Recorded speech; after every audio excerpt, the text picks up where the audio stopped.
이끌어가는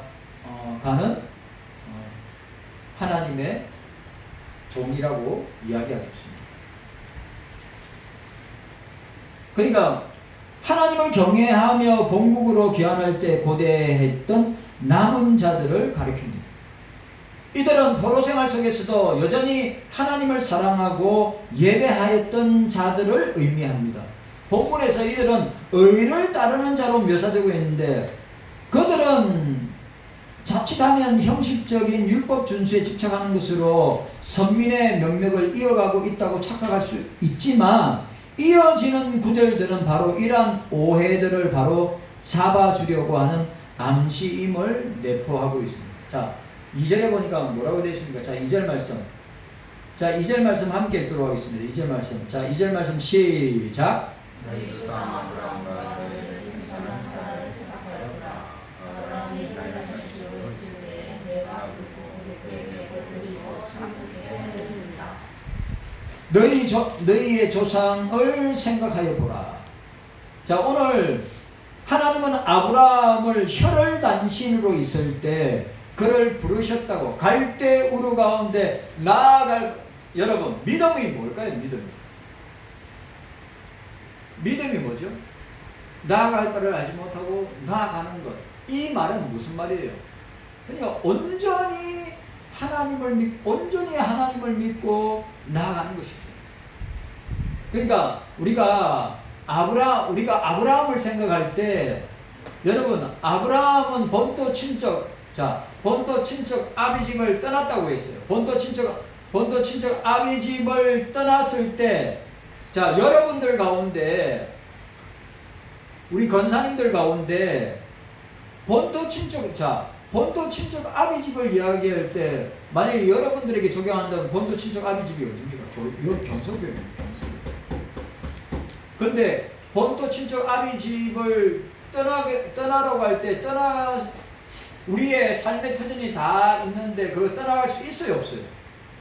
떠나갈 수 있습니까, 없습니까? 이거 떠나갈 수 있는 사람 100이면 제가 볼 때는 한 99명은 못 떠나가요. 삶의 터전이 다 있기 때문에. 그런데 아브라함은 어떻게 했죠? 나아갈 바를 알지 못하고 하나님의 명령이고 하나님의 뜻이라고 생각하니까 어떻게 해요? 여러분 아브라함이 있었던 그 이라크 우르 지역에 지금도 이라크 우르 지역이 있습니다. 아브라함의 고향이 있어요. 거기에는 뭡니까? 우상 아버지 데라나 아브라함은 아버지의 업을 이어받아서 뭐 했어요? 1월 성신에 우상을 만들어서 우상을 팔아먹고 살던 집안이었단 말이죠. 그런데 하나님께서 어떻게 하셨습니까? 아브라함을 일방적으로 선택하여서 하나님의 언약 백성 삼기 위해서 부르셨단 말이죠.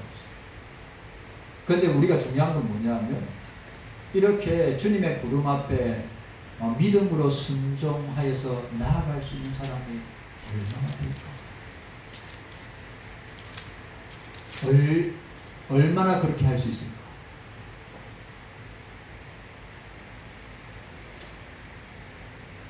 이절에 자 여기 보니까 너희 조상 여기서 너희 조상은 누굽니까? 아브라함이죠. 아브라함을 생각해보라. 사라를 생각해보라. 이사야는 하나님의 주권적인 은혜와 하나님께로부터 말미암는 의를 설명함에 있어서 아브라함 한 사람으로 시작되어 많은 수의 민족까지 불어난 이스라엘 민족을 예를 들고 있는 것을 보게 됩니다.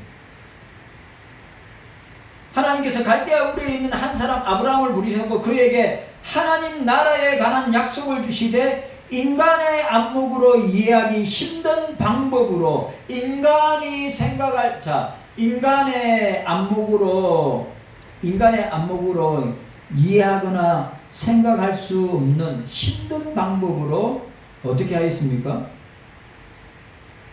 자, 사라가 애를 낳을 수 있어요, 없어요?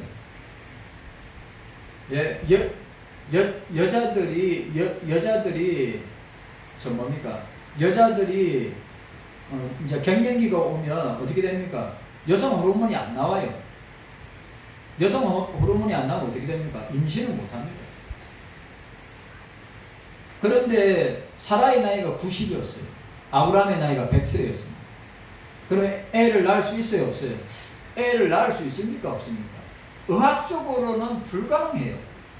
하나님은 하실 수 있다. 주님은 하실 수 있다. 이게 성경의 관점이고, 우리 인간의 관점은 뭡니까? 우리는 뭘 따져요? 의학적으로, 과학적으로 불가능해. 딱 정의합니다. 이게 진화론 사상이에요. 이게 여러분 인본주의 진화론 사상입니다. 성경으로 우리가 성경을 볼 때, 그래, 하나님이면 하실 수 있지. 하나님은 불가능을 가능으로 만드시는 그런 하나님이시지. 그런데 우리 인간은 어떻게 딱 이런 상황에 맞닥뜨리면 어떻게 됩니까? 안 되지. 과학적으로 안 되지. 의학적으로 안 되지. 불가능하지. 딱 그 인본주의와 세속주의 사관으로 꽉 붙어들어 있으니까 여러분 결단을 못하는 거예요. 아브라함이 여러분 생각해, 갈대우르에서 가나안까지 키로수를 얼마인지 압니까? 갈대우르에서 하란까지 1600km예요. 그리고 하란에서 가나안까지도 한 1000km 이상 돼요. 어마어마하게 먼 거리입니다. 그런데 어떻게 해요? 그 갈대우르에서 가나안까지 가는 그 여정을 어떤 담보나 하나님이 하나님이 약속한 거 있죠. 창세기 12장에 하늘이 별같이 너희 자손이 하늘이 별같이 땅이 모래와 같이 해주겠다. 그렇게 약속만 하였어요. 그런데 예를 들어서 나의 생활과 삶과 의식주와 물질에 대한 전혀 보장이 없이, 여러분들이 만약에 그런 상황이 있다면 여러분들이 그런 보장 없이 갈 수 있냐 이 말이. 근데 여기에 뭐가 딱 전제가 되어야 됩니까? 아브라함 자손의 상징하는 의미에서 그 남은 자, 아브라함과 사라는 뭐예요? 믿음으로 나아갈 바를 알지 못하고 나아갔더라. 그래, 우리에게 요구되는 것은 주님이 주시는 믿음입니다. 주님이 주시는 믿음. 믿음이 없이는 히브리서 11장 6절에 믿음이 없이는 하나님을 기쁘시게 못한다고 했어요. 그러니까 히브리 11장은 믿음장입니다. 히브리 11장은 믿음의 사람들의 여러분 거기에 불신앙의 사람들 없습니다. 다 믿음의 사람들이. 그러니까 믿음의 사람들의 핵심이 뭡니까? 하나님을 절대 믿는, 하나님의 절대 주권을 믿는 믿음으로 나아갔다.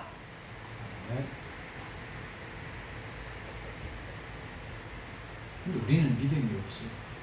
우리는 믿음이 약해요.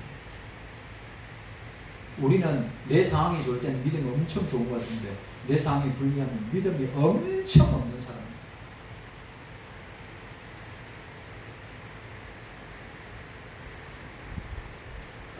그리고 오늘 보세요. 오늘 그 방법이 뭐였어요? 아브라함을 부르시고 하나님 나라에 관한 약속을 주시되, 인간의 안목으로는, 인간의 생각으로는, 인간의 관점으로는 도저히 이해하기 힘든 방법으로 어떻게 해요? 할머니 중에 상할머니 사라에게 어떻게 했습니까? 이삭을 출생하는 놀라운 역사를. 왜? 하나님은 아브라함과 언약을 약속을 하셨죠. 75세 때 갈대아 우르를 떠났어요. 그리고 가나안에서 가나안 땅에서 어떻게 해요? 90세 되는 때, 아브라함 100세 되는 때, 이삭을 낳는, 그 인간의 방법으로는, 인간의 과학과 의술로는 도저히 할 수 없는 것을 하나님이 행하셨단 말이죠. 이유가 뭡니까? 하나님은 약속하셨으면 반드시 이루시는 분이에요. 하나님은 약속하신 반드시 성취하시는 분이에요. 하나님은 우리들은 부도수표를 내고 우리들은 거짓말을 하고 우리들은 변명을 하지만 하나님 주님은 말씀하신 것을 그대로 이루시고 성취하시는 분이시다. 아멘.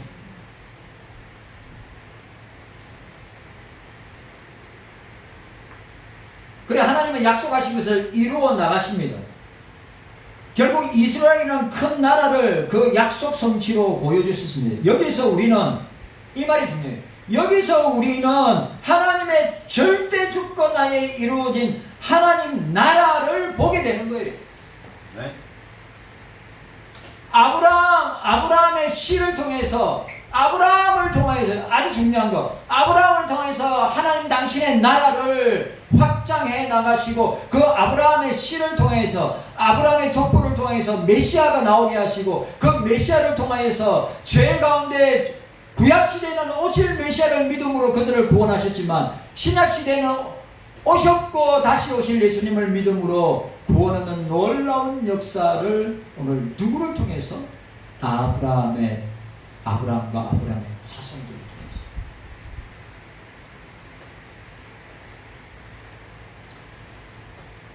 그러므로 이제 이 위로를 받은 남은 자들은 오늘 여기서 오늘 여기 51장에 나타난 이 아브라함의 자손들 남은 자들 그리고 여호와의 종을 통하여서 세워지고 확장될 하나님의 나라의 모습을 오늘 본문 51장에서 우리에게 보여주고 있습니다.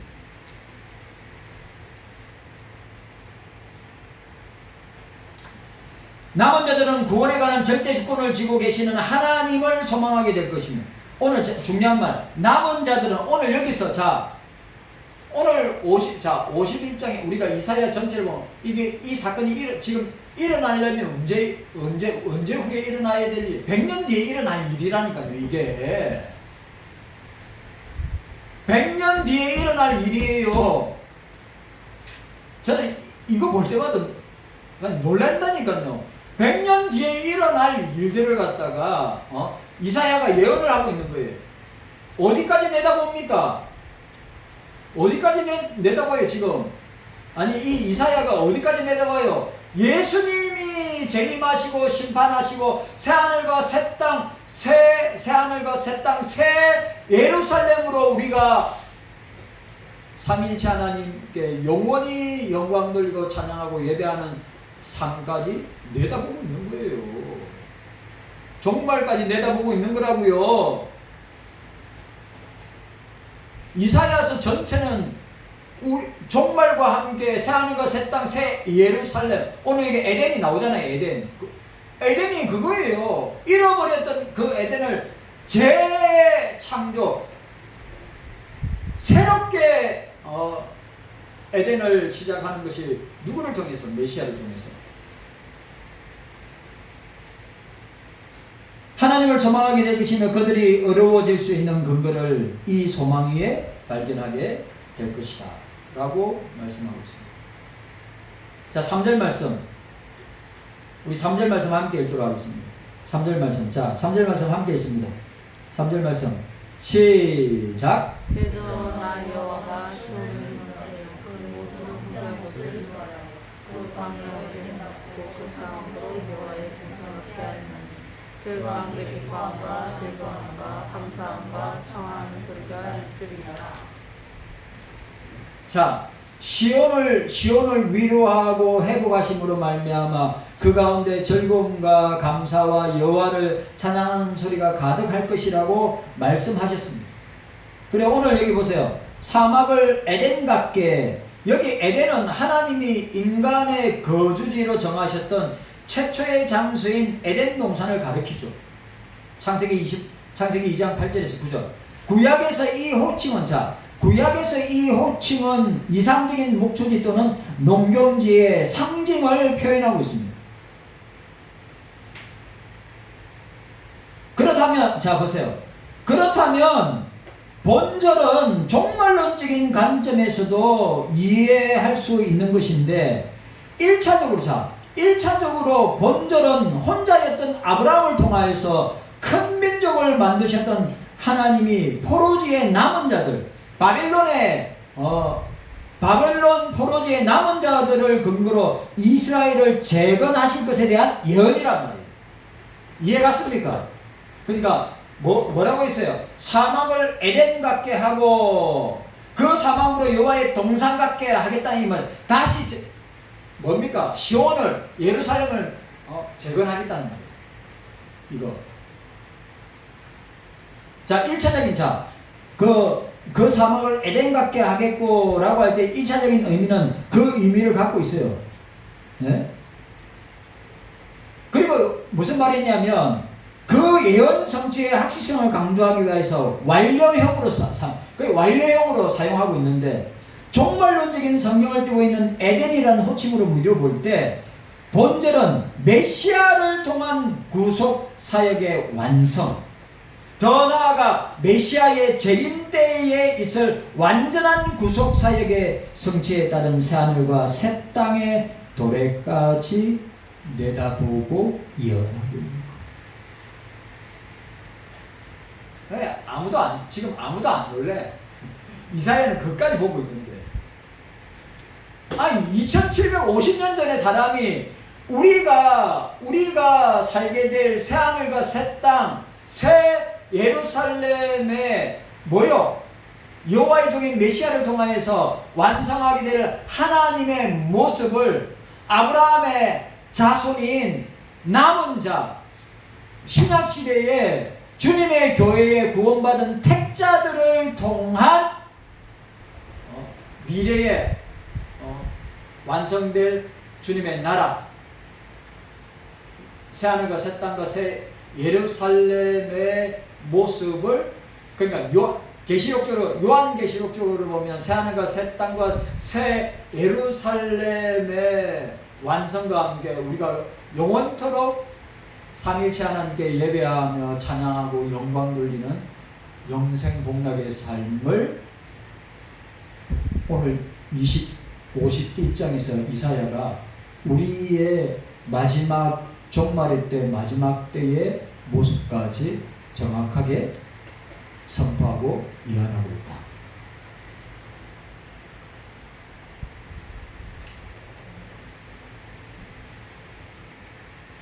그럼 우리는 놀랄 걸 놀라야 되는데 놀라지 않을 걸 놀라니까 그게 문제라. 그렇잖아. 진짜 이런 말씀 속에서 이런 내용이었구나, 이런 의미였구나 놀라야 되는데, 아니 생각해보세요. 우리가 이 마지막 때, 종말의 때, 말세의 때 우리가 살게 될, 우리가 하나님과 주님과 함께 영원히 함께 영생복락을 누리고 영광을 누리면서 예배하고 찬양하는 그 모습을 2750년 전에 이미 이사야는 내다보고 그걸 선포하고 있는 거예요. 이런데 우리가 놀라야 되는데 우리가 이런데 놀라지를 않아요. 세상 이야기는 놀래 자빠지는 거예요.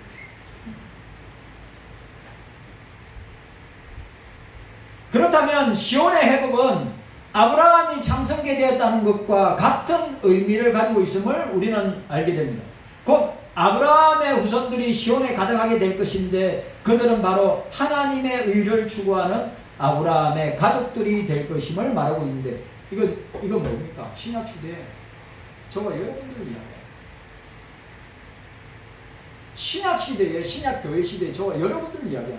그러면 이 신약교회 시대의 아브라함의 자손은, 구약시대의 아브라함의 자손은 남은 자들이지만 신약교회 시대의 아브라함의 남은 자들은 바로 주님이 피로 사신 교회 속에 있는 구원받은 택자들이에요. 구원받은 택자들이라 이 말이에요.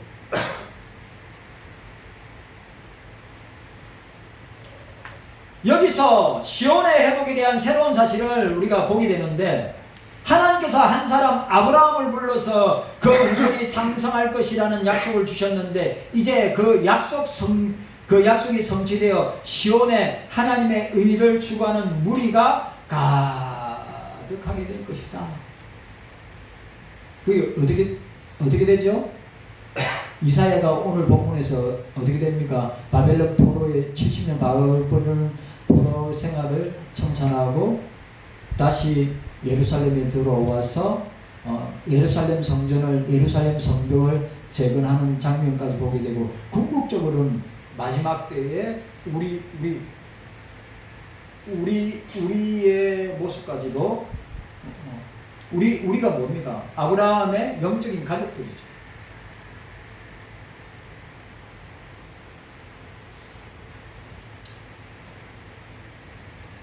장성할 것이라는 약속을 준 이제 그 약속이 성취되어 시온에 하나님의 의를 추구하는 무리가 가득하게 될 것이다. 이것은 지금까지 영적 무지와 제약으로 점철된 육적 이스라엘, 곧 육적인 아브라함의 후손이 아닌 영적인 후손들로 말미암아 영적으로 시온이 건설될 것을 육적인 예루살렘의 건설이 아니라 영적인 후손들로 말미암아 시온이 건설될 것을 예시해 주고 있는 것입니다. 이상적인 시온의 건설은 그곳에 하나님의 통치가 구현됨을 의미하는데, 하나님의 통치를 상징하는 율법과 공의가 구현되는 것이기도 하다고 하는 것을 4절에 보여주고 있습니다. 자, 4절 보세요. 4절. 우리 4절 함께 읽도록 하겠습니다. 4절 말씀 함께 읽습니다. 4절 시작. 내 백성이여 내게 주의하라. 내 나라여 내게 귀를 기울이라. 이는 율법이 내게서부터 발할 것이니라. 내가 내 공의를 만민의 빛으로 세우리라. 자, 이거 누구를 통해서 한다는 거죠?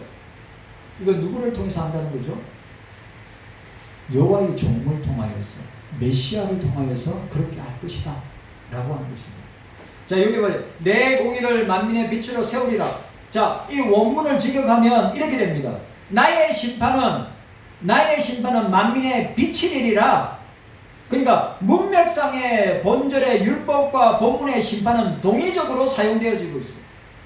그러니까 심판과 율법은 동의적인 표현이라 이 말이에요. 다른 표현이 아니라는 말이에요. 심판이 율법이고 율법이 심판이라는 거예요. 본절 5절에 본절과 5절의 내용은 여호와의 날에 이루어질 상황을 그린 것입니다. 자, 5절 말씀 함께 읽도록 하겠습니다. 5절 말씀. 자, 5절 말씀 시작. 내 의가 가깝고 내 구원이 나아갔은즉 내 팔이 만민을 심판하리니 섬들이 나를 앙망하여 내 팔에 의지하리라. 자, 여기 나와있죠. 내 백성이여 내게 주의하라. 내 나라여 내게 귀를 기울이라. 이는 율법이 내게서부터 발할 것임이라. 내가 내 공의를 만민의 빛으로 세우리라. 내 의가 가까워 내 구원이 가까워는 내 팔이 만민을 심판하니라. 율법과 심판.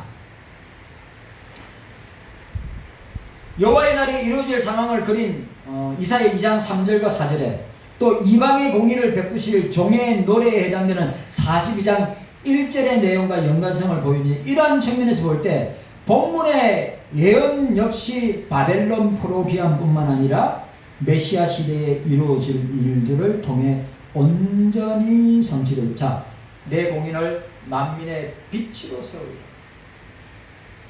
이 내 공의가 뭐죠? 메시아의 공의죠. 예? 예수 그리스도의 공의입니다. 예수님은 뭐라 했어요? 예수님은 나는 빛이라고 했어요. 에이고 에이미에 나는 빛이라. 나는 세상의 빛이라. 만민의 빛으로 세우리라. 누구를? 여호와의 종을, 메시아를. 그리고 저와 여러분들도 뭐예요? 예? 그 여호와의 종 메시아의 아브라함의 자손으로서 어떻게 해요?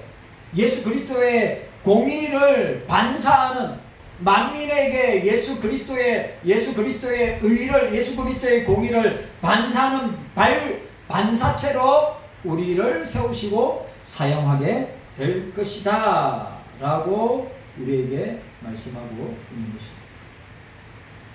자, 보니까 또 나옵니다. 내 공의가 가깝고 내 구원이 나아갔은즉 계속해서 복합적으로 성취하는 예언을 보게 됩니다.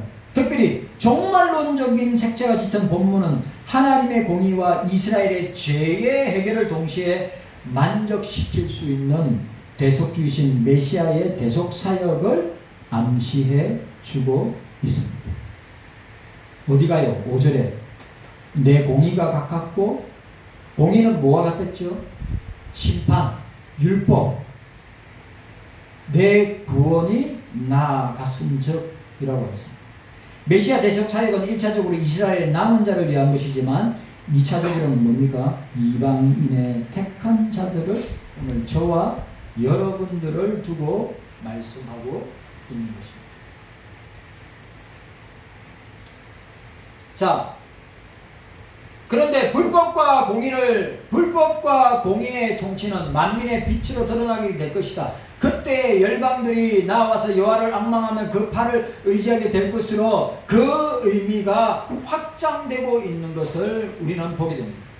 여기서 오늘 우리 결론 부분은, 여기서 우리는 서로 다른 두 가지의 그림이 하나의 의미를 가지는 도식으로 그려낼 수 있습니다.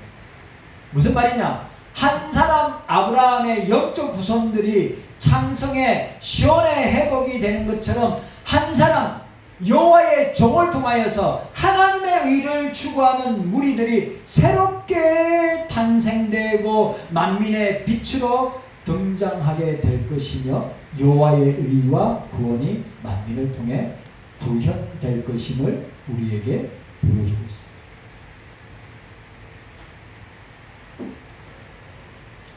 그리고 하늘과 땅이 사라진다 할지라도 하나님의 구원과 의는 영원할 것이다. 자, 6절 말씀 우리 함께 읽도록 하겠습니다. 6절 말씀 우리 함께 읽습니다. 6절 말씀 시작. 너희는 하늘로 눈을 들며 그 아래의 땅을 살피라.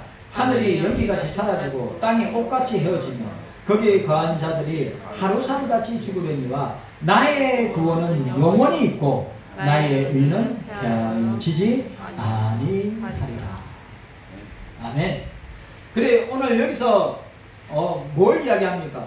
하늘과 땅이 사라진다 할지라도 하나님의 구원과 의는 영원할 것이다. 이는 구원의 보편성과 영원성을 이야기합니다. 자, 메시아 예수 그리스도의 구원의 보편성과 영원성을 의미합니다. 곧 여호와의 구원은 우주적이며 영원하다고 하는 것을 의미합니다. 그런데 이전에 영적으로 무지하고 완악한 자들이 이제 율법과 의를 구현한다는 것은 그들에게 내면적인 변화가 발생했다고 하는 것을 보게 됩니다. 무슨 말이에요? 자, 오늘 보세요. 이 본문에 나타난 이스라엘 백성들은 전에는 하나님 백성이었지만 전에는 어떻게 해요? 불신앙을 살았어요. 그러나 지금은 뭐예요? 지금 제가 여기에 나와 있는들 영적으로 무지하고 완악한 자들이 이제는 율법과 의를 구현한다는 것은 그들에게 뭐예요? 내면적인 변화가 발생하였음을 보여주는 거예요. 무슨 말이에요? 하나님을 만나면 그렇게 되는 거예요. 그리스도 밖에 있을 때는 뭐 했어요? 무지하고 완악한 자들이죠. 그리스도 밖에 있는 사람들은 무지하고 완악하고 패역한 사람들이죠. 그러나 그리스도 안에 있는 사람은 뭐예요? 이제는 율법과 의를 구현하는 사람으로서의 삶이 완전히 내면이 속사람이 변화되었다. 그러니까 여러분, 메시아를 만나지 못하면, 그리스도를 만나지 못하면, 예수를 만나지 못하면 어떻게 됩니까? 여전히 무지하고 완악하고 부패하고 타락하고 영적으로 악한 사람들.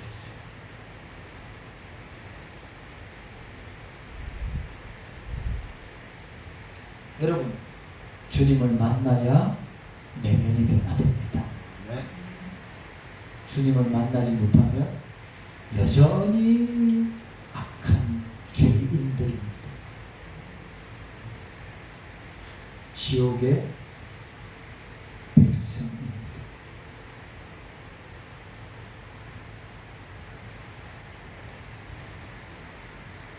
하나님의 나라가 외형적인 형태의 정치적인 성격을 구현하기보다는 그 백성들의 내면적인 변화를 통해서, 아주 중요한 말, 외형적인 것이 아니라 그 백성들의 내면적인 변화를 통해서 하나님의 통치가 구현되는 영적인 나라, 육적인 나라 말고, 이 땅의 세상에 있는 나라 말고 영적인 주님의 나라를 암시하고 있습니다. 그러므로 시온의 회복이 가지는 의미가 여기에 와서 구체적으로 확장되어 나타나고 있음을 보게 되는데, 이스라엘이 바벨론으로부터 해방되어 새롭게 건설될 시온의 회복에서부터 시작해서 여호와의 종이 등장하고 그 신분이 확실해진 지금에 와서는 아브라함의 육적인 혈통이 아니라 하나님의 의를 추구하는 영적인 자손들에 의해서 새롭게 건설될 주님의 나라, 하나님의 나라를 이사야가 보여주고 있는 것입니다. 지금까지 구원의 대상으로서 이스라엘과 이방으로 각기 이분화되어 있었지만, 아주 중요한 말. 자, 보세요. 구약시대 때는 이방인은 뭐예요? 구약시대 때 이방인은 뭐예요? 지옥의 땔감이에요. 지옥 백성이에요. 그러면 구약시대 때 이스라엘은 뭡니까? 선민이에요. 하나님이 선택한 백성, 구원받은 백성. 구약시대 이방인들은 뭐죠? 지옥 백성이에요. 그렇게 딱 그렇게 단정 짓고 그렇게 내다보고 있어요. 그런데 오늘 이사야가 보여주는 것은 뭡니까? 그렇게 이분법적으로 보았지만, 이분화로 보였지만, 여기서 오늘 51장에 내 백성으로 단일화되면서 그 범위가 어떻게 확장돼요? 만민으로 확장돼요. 나중에 보면 이사야가 만민을 위하여 길을 들라, 만민을 위하여 길을 들라 나옵니다. 유대인들, 이방인들로 딱 갈라서 쪼개놨는데, 오늘 메시아를 통하여서 여호와의 정인 그리스도를 통하여서 세워질, 메시아를 통하여서 세워질 그 주님의 나라, 하나님의 나라는 뭐예요? 유대인과 이방인을 가르는 것이 아니라 내 백성으로, 만민으로 보고 말씀드려요. 지금 우리가 그래요. 지금 우리가 율법과 의를 구현함으로써 하나님의 통치를 받는 내 백성과 달리 이들을 비방하는 세상 사람들의 무리가 새롭게 등장하게 됩니다. 뭡니까? 여러분, 우리가 이 땅에 있으면서 우리는 계속 뭐하고 싸워야 돼요? 사단 마귀와 싸울 뿐만 아니라 세상과 세상 사람들, 불신 세계와 불신자들과 계속 싸워야 돼요. 그리고 제가 말씀드렸죠.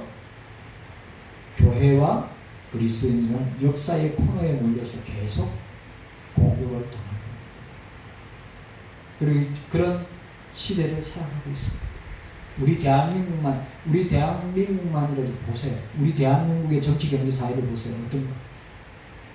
반기독적이고 반성경적이고 반하나님적으로 교회와 그리스도인들을 공격하고 있는 것을 보게 됩니다.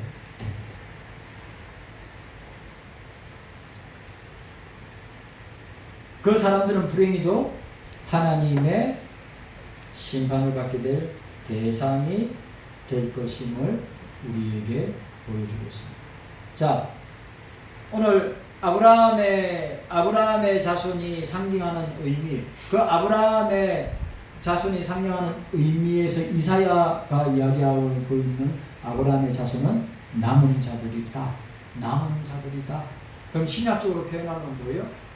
주님이 피로 사신 교회에 구원받은 택자들이 바로 아브라함의 자손들이다. 그 아브라함의 자손들을 통해서 어떻게 해요? 주님의 나라가 확장되고 궁극적으로는 마지막 때에 종말의 때 세상 끝날에 예수님이 재림하시고 심판하시는 때에 어떻게 해요? 그 불신자들, 불신세상, 하나님을 믿지 않는 사람들은 지옥의 심판을 당하지만 저와 여러분들은 주님의 나라의 완성, 우리 구원의 완성, 주님 나라의 완성을 통해서 주님과 함께 하나님, 삼일체 하나님과 함께 영생복락과 영원한 삶을 살게 될 것이다. 그런 여러분들 깨닫는 은혜가 있기를 주님의 이름으로 축복합니다. 주님 감사합니다. 깨닫는 은혜가 있게 하여 주시옵소서.